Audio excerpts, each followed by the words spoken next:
Hello, everybody. Andy Goldberg here. Welcome back to the Founders Chair podcast. Very excited to have on the show today Jay Bullock from Anubis Security. Jay, welcome to the Founders Chair. I practiced it and then still got it wrong at the start. Hi, Welcome. Andy. How are you? You doing well? Yeah, great. Thank you very much. Thanks for taking the time to be on the Founders Chair, Jay. Would love to just find out a little bit about you personally, Jay the person, where you're from, where you live, what you get up to when you're not at work. Yeah, no trouble at all. So, obviously, I'm Jay. Welcome, everybody. I've had a bit of a journey on my life. I was born in Wales. I'm the son of RAF parents, so lived on bases a lot of my life and moved around a lot, hence my funny accent. And then a number of years ago, about 20 years ago, I landed in Scotland, and I was the head of a group of nightclubs up here for the security aspect of it. And I decided one day to, around about 2014 mark, to do it all myself, open Anubis. Yeah, which takes a lot of my time. When I do actually have some time of my own, I enjoy motorbikes. I'm a bit of a gym bunny, so yeah, so just trying to de-stress, do things like that. So yeah, that's a little bit about me. So tell us a little bit more. Tell us the story about how the business came about. You were working in nightclubs or whatever, and you had this idea to. Well, funnily enough, I actually left the industry. I'd worked it within the industry since I was the age of 18. So I'd got to a point where I'd actually had enough, and I went and qualified as a personal trainer. And I was working as a PT for a long time, and then 2014, we had a very large event up here called the Commonwealth Games in Scotland, and I was doing tiny little bits in security still, like the local doors and things like that, but nothing big. And then I got a phone call and was asked to supply staff. And because I had a good reputation within Scotland of being able to employ people, I was able to get hold of staff quite easily because I'd previously been their managers in other places. Yeah. So yeah, it sort of grew from there, and we started doing it properly. Started doing it properly. Got an accountant. In the first year, we turned over like £70,000. I told my accountant in the second year I was going to double it. He looked at me with quizzical eyebrows. He still does.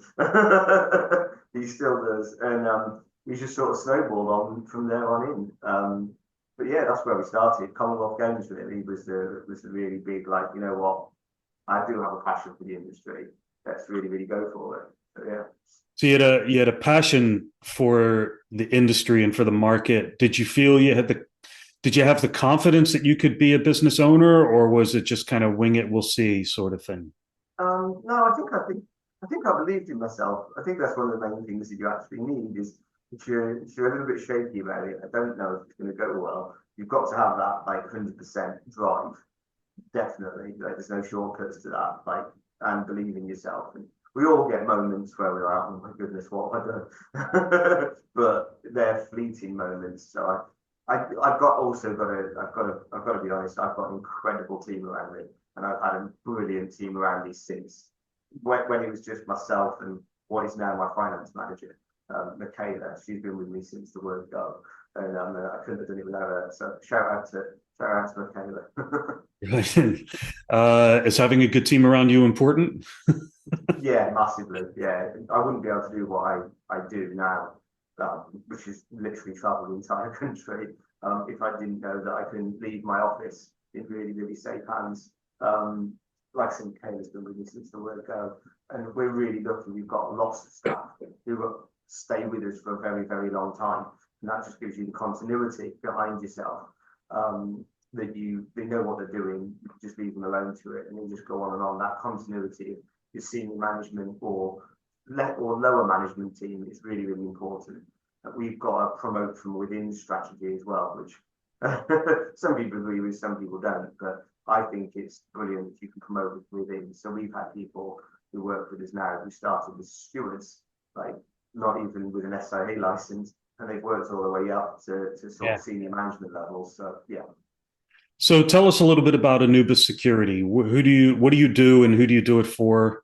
Yeah, sure. So we've got So we've got different divisions within the business. So we have a very large festivals and events division, which is pretty much as it says on the tin, festivals and events. And that literally goes from, this year we'll be in the Isle of Wight, and it goes all the way up to Orkney Islands and everywhere in between. We're incredibly lucky to be able to say that we deliver events at like Sandringham Castle, 30,000 people, literally in the King's back garden. So he lets us do that. Thank you very much. And we do events around like Orkney End, Englefield. We do lots of like naughty 90s with one of our clients, like literally across the country. They're always good fun. So that's our festivals and events division. We then have our static and our static security guard division, and that covers everything from retail stores, things like cinemas, showcase cinemas, which has got a more customer service sort of end on it, and that sort of concierge role of being able to say hello to people as they come in, and setting the tone for the entire building. And then we also have our like more remote and rural division. We do lots of construction sites, lots of wind farms, green energy, all that sort of stuff. And we do that, and that can be difficult because obviously your wind farm is popping up in the middle of some hills somewhere, so that produces its own challenges. And then we do other things like transport hubs and bits and pieces like that as well. And then a much smaller aspect of this is we do little bits of close protection, which is your bodyguarding and things like that. And it's not as glamorous as they make it on TV. Okay. Wow. Okay. So quite a diverse range of services. What would you say has been your biggest learning as a business owner to date? There are no shortcuts, as much as we like to think there are. And there, unfortunately, and people aren't going to like this, there is absolutely no substitute for hard work, like none whatsoever. There is no quick fixes. There is no, oh, I became a millionaire overnight. No, you didn't. That sort of thing. It's taken a lot of hard work and, unfortunately, sacrifices and things like that as well, like personal life, you're not at home as much and things like that. So that's my biggest learning is now reflecting on my time now, what I would say is I think that you've got to be a jack of all trades and maybe a master of none. So being able to just dip in and out to all aspects of the business, so like the finance department, and then I can go and help our 24-hour control, and just having a general oversight of your business is really important as well, as opposed to just sticking to that one thing that you're very good at. You are responsible for the whole thing, unfortunately. Yeah. So what would you say has been your biggest challenge then during the years, and how did you push through it, or did you have people to help you push through Probably it? a couple there, to be honest with you. COVID was very strange for us. It turned out absolutely amazing, but we were primarily an event and festival company before that. We didn't have as much of a static division as we do now. So when COVID hit, we were literally staring down the lines of, oh dear, no more Anubis. And we managed to very quickly turn ourselves around and start. It's because of investment we've done before. So within the industry, there's a little bit of background about it. There's about 12,000 businesses, they reckon, in the security industry, and about 700 of us are compliant enough to sit on government contracts, tiny margin. So when COVID hit, because of all the compliance that we had, all the certification and things like that, like ACS, safe contractor, and the way we actually worked, it was very lucky that we could then go and sit immediately onto government contracts, and it came really quickly. So that was a massive period of like, oh no, we're going bankrupt, to literally printouts coming in of things that needed covered, and sat in my office, and I literally at that point in time bought a bed and lived in my office for the first 2 weeks of COVID. So that was certainly a period of time. And then I suppose the other one that gets the majority of business is cash flow, is really having that management of your cash flow going throughout the business, Yeah. understanding where the money's going, understanding when it's coming in, understanding when you can pay your suppliers, and having a brilliant relationship with them is super important as well. We went really early for invoice factoring, which has worked out really well for us. And we've got an excellent relationship with Ultimate Finance. So I think things like that, look outside the box. And if you're going to do this, back yourself 100%, you might as well go all the way. So have you had anybody behind you that's kind of inspired you or pushed you that you've relied upon, a mentor, a role model that along the way, or this is all Jay? It's definitely not all me. A mentor along the way. I've certainly got friends within the industry who I can rely on and have a chat with. People like Ian McClellan, who's ex-police as well, and does a really, really good role for us. He's got his own company called Cohort. And then there's been a few other people that I talked to along the way. But funnily enough, I think maybe I've become a little bit more of a mentor than I was ever mentored. And I think that's because I didn't actually really have one. But what I did have, and it harks back to what I said at the start, was an amazing internal team. Um, my finance manager, everything gets run past her. If I don't know, I don't know. In fact, I'm terrified of her, I'll be honest. Everything goes through her. But she's been like absolutely inspirational to me. She's seen us through good times, bad times, and she's always been there. And now the wider team is somebody we very much are a collective decision-making team, if that makes sense. We'll all get together, have a really quick chat. Even if I go and sit on a windowsill in the other side of the office and like where they're all together and chat through things, that really helps. So I think it's important you have somebody, whether it's externally as a mentor, as you said, or internally, Mm. you can chat things through. I think that's a really important mechanism for any business. Okay. So what's the next big thing for you and your business, Jay? What do the next 1 to 3 years look like in terms of growth and opportunity and challenges? So growth, we've been organic nearly all the way now so we got to 9 years old and all of our growth was organic from basically first year 70,000 to COVID years where we did like 10 million. We now sit around about 5 to 6-ish mark. So there's definitely room for expansion because we're better than we were during COVID, if that makes sense. Like our internal processes could handle more. But it's now just about going out and getting that business. So we made an investment in a business development manager called Natasha, and she's been really, really good for the business, really good. And she's there buzzing away in the background, and she's overhauled our website, overhauled our social media, and also obviously got out and won those contracts. So now it's just a continuation of that for her. And then once we hit certain measures within the business, she'll begin to build a team around her, and she'll have people assisting her, and hopefully that pipeline will just grow exponentially. I suppose going back to your other questions is the challenges within the business is, as I mentioned earlier, there's like 12,000 security companies in the UK, and about 600 to 700 of us are compliant. That's a massive, massive thing that's going on within the industry as well, as is Martin's Law. I don't know if people have got an idea of what that was. That came out of the Manchester Evening News inquiry that security companies and venues needed to be better at what they were doing in terms of anti-terrorism and things like that. So that's going to be a significant change.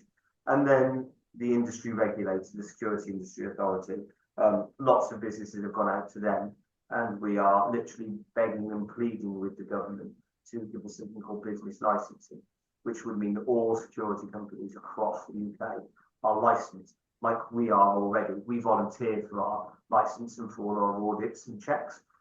You don't have to be able to operate in the security industry, and it creates a massively unlevel playing field.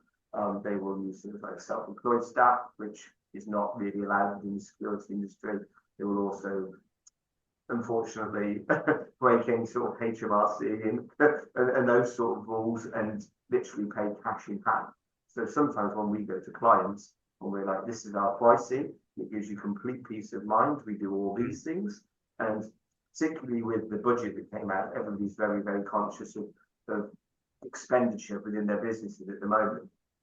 And literally these guys will literally come in out of their bedroom and go like, I can do that for like literally 20% cheaper than we ever could manage. And it was because of their own compliance. Like they're just slipping cash into somebody's bank account, no PAYE, no NIP. So that's a massive, massive problem in our industry. Yeah. And we are literally begging people in government for business licensing so that can stop and create a much more level playing field. And at the end of the day, probably the public will actually benefit from it because it will be a far safer United Kingdom. Wow. Okay. So a lot on the go. Yes. Exciting future. Um, so just Jay, as we start to come to the end and we're wrapping up, I can kind of guess what your answer might be. But what advice would you have for business owners who are just starting out on their own, or who or would be business owners who are considering going out on their own? Don't ever think that this isn't going to be easy. Get yourself set for a long, hard fight. There is no quick fixes. A lot of, I think there's a famous saying out there, and it's like, oh, people go, oh, I'm going to open my own business because I want to work my own hours and things like that. No, just be happy that you're now going to work pretty much 24 hours a day, and your phone will always be on. You'll miss holidays, you'll miss family time. And then the other thing would be is never, during that struggle, never forget why you started. Like, never forget why you actually started. Because I think it is easy to get bogged down in, oh no, what's going on? What's going on? This is going so wrong. And you hyper focus on that. And then you forget why you actually did it in the first place. And once you've lost that passion and love, I think it's incredibly difficult to put 100% in, like you have to. Like, and then the other thing I would probably say is the thing that I learned from very recently. Anybody who knows me knows that I'm an absolute gym bunny. I don't smoke and I don't drink either. And I never have. And then I had an incident last year where I actually ended up having to have 5 stents in my heart. And the only thing to put it down to, unfortunately, is stress. So it's not stress now. The business is much more established and I'm much more chilled out than I was. But that previous 6, 7 years stressed me out so much it actually made me not very well. So stress management from the start, have some sort of coping mechanism in place where you can speak to somebody, even if it's like a mentor or a friend or in the same industry, just to get rid of that, because it will catch up with you eventually, health wise. Yeah, and people need to remember to enjoy the ride. Like, it's not about the destination and I'll be happy when, or I can relax when. Just enjoy today, like enjoy the challenge, like embrace it. Yeah, and those goalposts will always move. So you'll never get there. So like, oh, like my original one was I'm going to do £1 million as a business. Do you know what I mean? My accountant looked at me quizzically with his eyebrows raised, like, are you sure? And then he got to that, and then he was like, oh, let's see if we can do 5. And then you got to 5, and let's see if we can do 10. And then it's never ending, and it's yeah, it's an impossible goal. And then the other thing is I would say is probably is, whilst we all support both social media and use it as a tool, you need to remember that's what it is. It's a tool, and don't go comparing yourself, because it's not true. Like, so much stuff on there is like, it's just completely false. And comparing yourself to that is, you're never going to win that one, unfortunately. Yeah, social media is not your friend in that regard, really. No, it's a big bugbear for me, actually. Like, you see these people like, oh, I upscaled this business to £700,000 turnover in like 6 months. Like, yeah, you might have done, but like, my accountant, very wise words, I want to pass them on, is turnover is vanity and profit is sanity.